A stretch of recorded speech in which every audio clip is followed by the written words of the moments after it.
ce fameux, depuis le RGPD. Pour vous donner quelques statistiques, vous voyez, c'est assez parlant. Le DPO, c'est le délégué à la protection des données. En anglais, c'est Data Protection Officer. Donc, c'est DPD ou DPO, donc, qui ont été nommés dans les organismes publics, puisque c'est devenu obligatoire. Et également fortement recommandés dans les secteurs privés, qui ont des traitements à risque avec des données sensibles.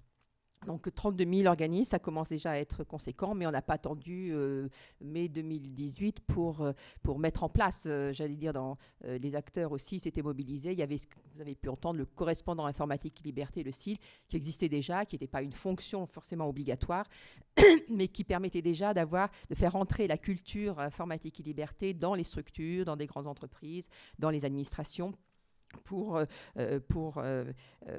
accompagner la mise en place et toutes les garanties des nombreux fichiers qui sont créés par toutes les activités administratives et privées.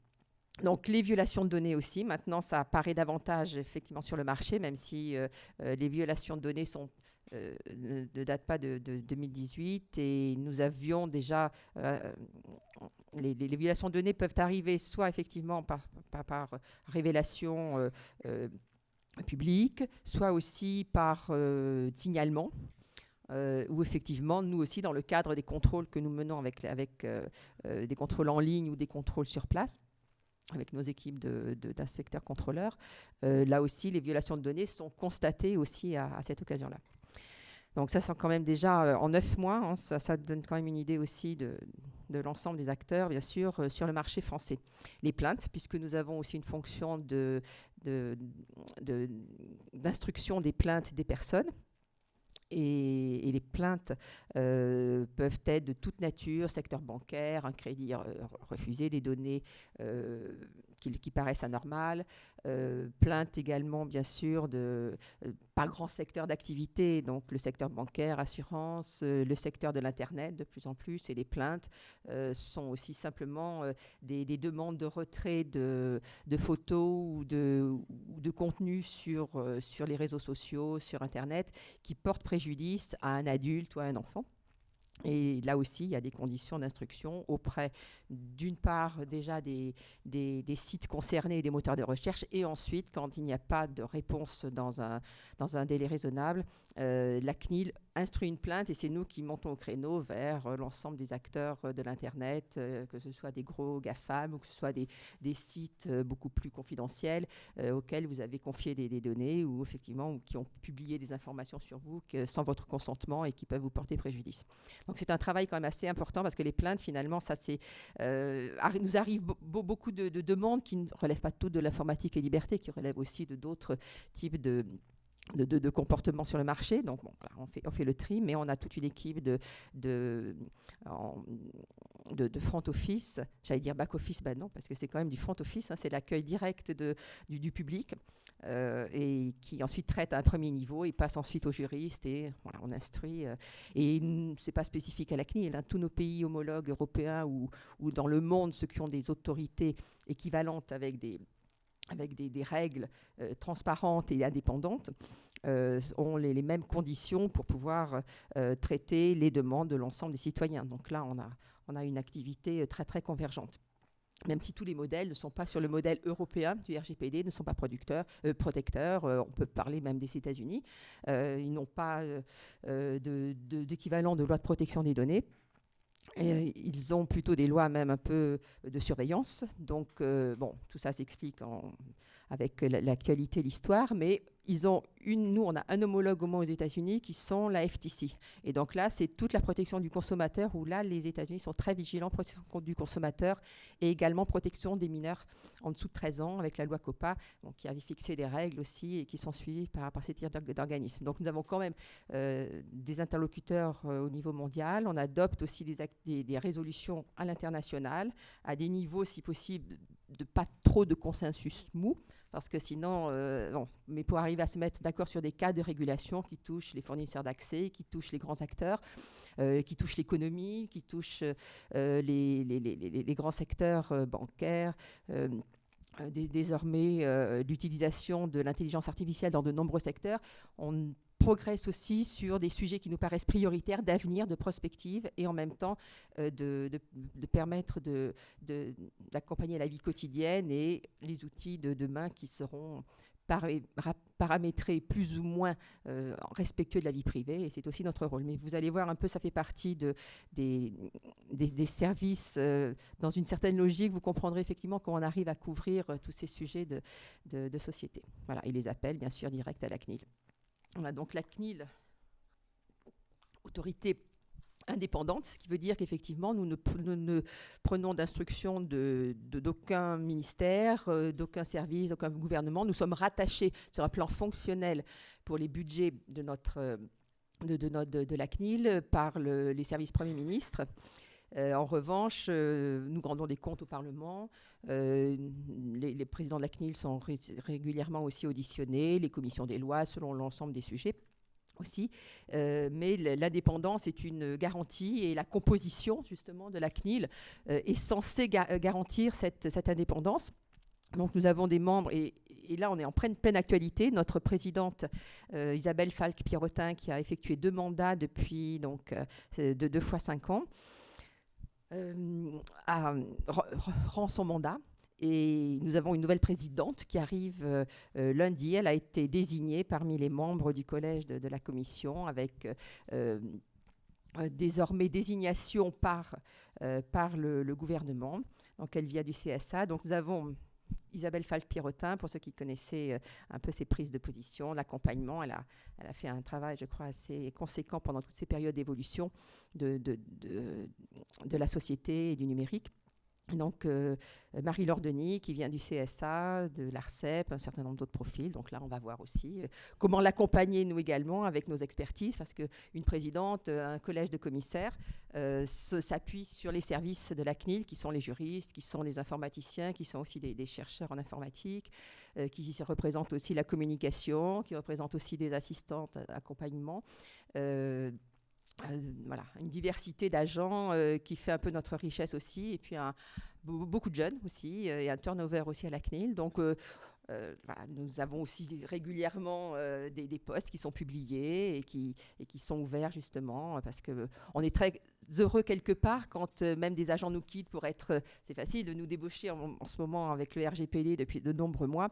Beaucoup d'agents très pointus pour mettre en place dans des ministères, pour mettre en place dans des grands secteurs privés des agents de la CNIL. Mais nous, on sait que ce sont des ambassadeurs aussi qui vont continuer d'accompagner l'informatique et liberté. Et on se renouvelle comme ça avec des équipes de jeunes très, très pointus, très motivés. Donc nous, voilà, le budget, 17 millions d'euros. C'est un budget principalement de fonctionnement et de salaire. Nous avons des locaux partagés. Bon, enfin, je ne vais pas rentrer dans le détail. Alors, nos missions. Nos missions, bien sûr, c'est... Quand on m'a présenté tout à l'heure comme le gendarme la CNIL en tout cas, comme peut-être le gendarme de la régulation, oui, c'est un des aspects, c'est la casquette finale, on va dire. Mais en même temps, notre mission se déploie sur aussi bien en amont des conseils, l'accompagnement, d'éducation, la preuve, notre pôle, notre rôle, mais aussi tous les services juridiques qui conseillent aussi des acteurs de marché depuis longtemps, avant même d'arriver dans des instructions de dossiers ou des violations ou des mises en conformité demandées. Donc nous avons aussi beaucoup d'outils qui permettent de renseigner notre site internet de la CNIL. Il y a également Besoin d'aide, qui est un service aussi où vous pouvez poser une question, n'importe quel acteur individuel. Il y a en plus une répartition professionnelle et personnes individuelles pour pouvoir aussi orienter les informations plus pointues ou plus grand public. Et donc, Besoin d'aide nous permet ensuite, en fonction des nombreuses questions, d'arriver à faire des FAQ également, qui permettent de donner l'information en synergie avec des préoccupations qui correspondent, on s'en rend compte, avec le public, à des situations nouvelles ou la rentrée scolaire, le livret numérique scolaire, voilà, livret numérique scolaire, qui lui aussi posait beaucoup de questions auprès des parents. Les établissements n'avaient pas toujours forcément les réponses. Est-ce que je dois accepter les codes que l'on me donne, voilà. Donc il y a des périodes où on sait qu'on va sortir aussi, et c'est notre intérêt d'anticiper les besoins du grand public, mais on se fait surprendre aussi par l'actualité, donc là aussi c'est notre rôle de pouvoir accompagner et de mener aussi des contrôles sur place. Contrôle ne veut pas dire sanction, contrôle veut dire contrôle en ligne, en grande partie aussi. Ça nous permet même la nouvelle réglementation du RGPD nous permet, donc notre nouvelle loi, de mener des contrôles en ligne anonymes ou pseudonymisés, ce qui nous permet aussi de ne pas arriver avec la casquette CNIL de façon transparente, mais bon, tout ça est bien encadré, bien régulé.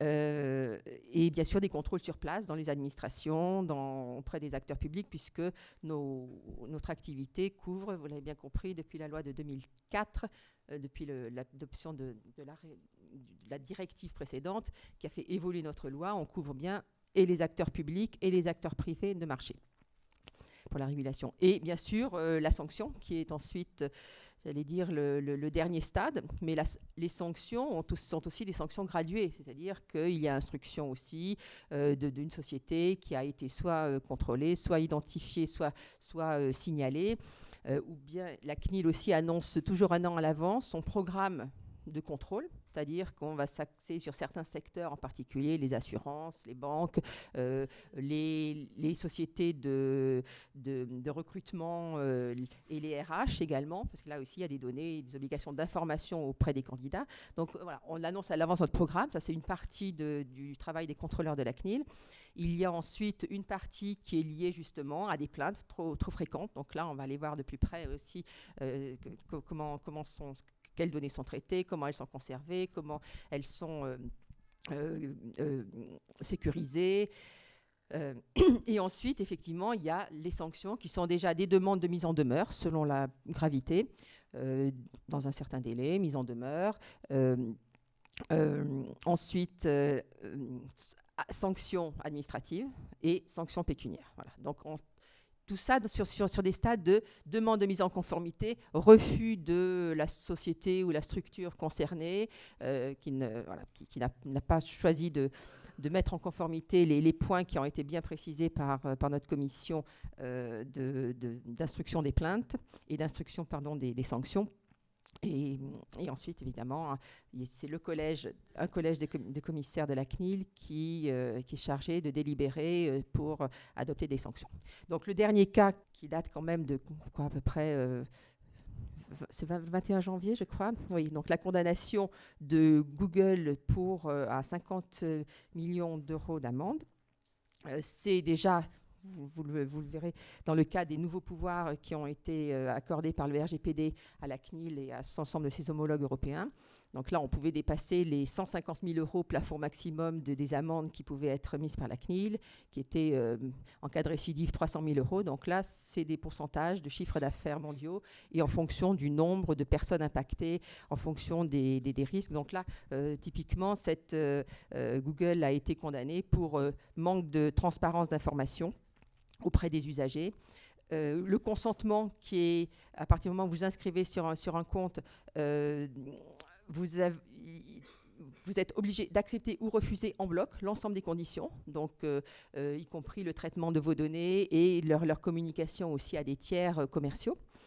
Et bien sûr, à très grande échelle, puisque nous avons instruit cette plainte désormais dans le cadre d'une plainte collective, ce que permet désormais le RGPD. Donc la Quadrature du Net, qui est une structure associative qui a récolté à plus de pas loin de 10 000 plaintes des usagers, ont porté cette instruction auprès de la CNIL et c'est une instruction qui a duré 8 mois, mais un travail intense, beaucoup de vérifications sur place, beaucoup de mobilisation, beaucoup de confrontation aussi avec les interlocuteurs de Google, jusqu'à cette sanction qui nous permet aussi d'utiliser désormais les nouveaux pouvoirs du RGPD.